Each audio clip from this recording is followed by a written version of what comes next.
Donc dans cette vidéo, on va s'intéresser un petit peu à la qualité du trait. Alors la question qu'on peut se poser, c'est que est-ce qu'il vaut mieux faire un bon dessin bien construit et que les lignes de dessin soient pas forcément très jolies, ou faire un dessin un peu moins construit avec de très belles lignes? Alors vous allez me dire la réponse, on va essayer de faire les deux. Donc ce que je vais vous montrer, c'est par exemple quand je vais faire un petit dessin, par exemple on va faire un poisson. Donc moi ce que j'aime bien faire, vous pouvez le voir à travers mes vidéos, c'est déjà dans un premier temps mettre un petit crayonné. Donc je ne vais pas le faire forcément parfait parce que c'est pas forcément le but. Ce que je veux juste vous montrer, c'est comment en fait on peut arriver à travailler la qualité de son trait. Donc là je pose un dessin, on va dire assez rapide, on s'en fiche un petit peu, peut-être que je vais l'agrandir, etc. Donc là j'ai posé un petit dessin. L'idée c'est que quand je veux par exemple relier une ligne en allant d'ici à ici, alors j'exagère pour vous montrer l'élément, j'ai deux façons de faire. Soit je trace en fait un trait, et ce que je veux pas voir en fait c'est ça, par exemple les traits de poil de chat. Je trouve que c'est pas très joli parce qu'en fait ça va faire un trait qui va être un petit peu tremblant, etc. Le but c'est d'aller ici à ici. Alors il y a deux manières de faire. La première, c'est moi j'aime bien mettre des tout petits repères et puis me dire ok, j'ai confiance, j'y vais, et après je trace mon trait. Alors je peux tracer mon trait soit en y allant d'un coup. Ce qu'il faut, c'est reprendre un petit peu sa respiration et puis bloquer un petit peu, parce que des fois ça met un peu la pression, de dire ok, je vais de là à là. Ou alors l'autre façon de faire, imaginons que si je veux aller d'ici à ici, c'est de repérer visuellement et de façon en simulant un petit peu la trajectoire. Et une fois qu'on est un peu sûr, je me dis ok, là, et ben je trace. Et là, je pense on arrive à un trait qui est intéressant.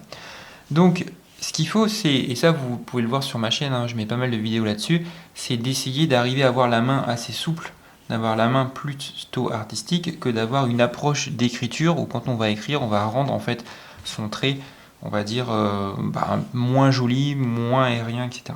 Alors moi ce que j'aime bien aussi, c'est que je mixe un petit peu les deux, puis j'aime bien garder un peu cette ligne de construction au départ, donc là je vais vous montrer, qui, en fin de compte, je vais la garder, je ne vais pas forcément l'effacer, parce que cette ligne de construction, plus tard, peut se transformer dans une autre information que je peux donner à mon dessin. Ça peut être une ligne de profondeur, ça peut être une ligne de volume, et puis en l'occurrence, là, ça va donner du dynamisme en fait à mon poisson, parce que le but de mon poisson, c'est qu'il puisse avancer. Donc vous pouvez vous entraîner à prendre un petit repère, faire des petites lignes comme ça, et puis à construire en fait votre dessin en ayant cette certaine souplesse. On peut le faire aussi avec un chrono si jamais vous avez l'habitude de le faire, parce que le fait de faire le chrono, ça va vous permettre de vous lâcher un petit peu dans le trait. Autre point qui va être important, et là je vais vous montrer un petit exercice, c'est que dans son trait, quand je vais relier donc du coup un point à un autre, vous pouvez déjà vous entraîner d'ailleurs à faire des petits points et puis à faire votre trait. Le trait, vous pouvez lui donner plusieurs informations dans son trait. C'est-à-dire que, imaginons que je vais aller alors je vais le faire ici, de là à là. Ici, ce trait, pour moi, ça va être un trait, on va dire, classique, mais comme, imaginons que la lumière vienne vers le haut et que ici je sois un petit peu plus ombré, je vais faire en sorte que mon trait, je vais lui donner en fait une information de profondeur ou d'ombrage. Donc dans ces cas-là, alors je le fais doucement pour vous montrer, je vais appuyer fort mon trait, parce que du coup je vais faire en sorte que je précise effectivement qu'il y a de l'ombre.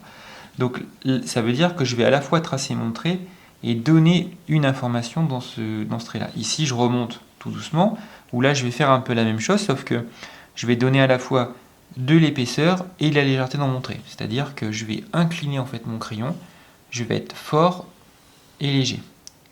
Donc là, alors, autre point important que je vais vous montrer, n'hésitez pas par exemple quand je vais aller d'ici à ici et que je vois que j'ai un peu de difficulté à y aller d'un coup, je peux tourner en fait ma feuille. Alors comme moi je suis gaucher, je vais faire comme ça, je la tourne et là je me dis bon ok, j'y vais fort, je le fais doucement pour vous montrer, fort et léger, donc fort et léger, voilà. Donc là je vais donner en fait je vais avoir, on pourrait parler peut-être d'une économie dans son trait, où je vais donner en fait dans mon trait, on va dire une information, où à la fois je vais me dire, je vais être à la fois fort et à la fois léger. Concrètement, si vous voulez faire des petits exercices, ce que vous pouvez faire, c'est, alors je vais refaire ici sur mon dessin, je vais remonter un peu ma feuille. Vous pouvez vous amuser, ça je le montre dans pas mal de vidéos, faire cette histoire de petits cercles comme ça. Une fois qu'on a son cercle, donc là vous avez vu, j'ai la main très aérienne, très léger, je vais le marquer un petit peu. Je mets un point. Et là, vous allez incliner votre crayon, puis vous allez vous amuser à essayer à chaque fois de passer en fait à l'intérieur du trait.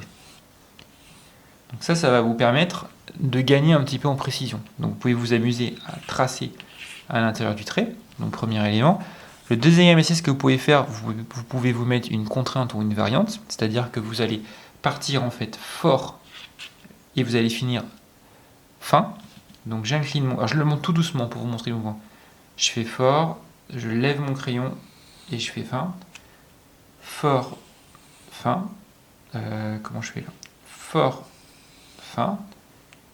Fort et fin. Alors vous voyez, là il n'est pas très beau en fait. Alors il n'est pas très beau parce que je l'ai fait comme ça et ce que j'aurais dû faire, c'est peut-être incliner ma feuille en fait et partir effectivement de léger à fort. Donc on en revient sur mon petit dessin. Alors, désolé, c'est un petit peu brouillon dans ce que je vous ai montré.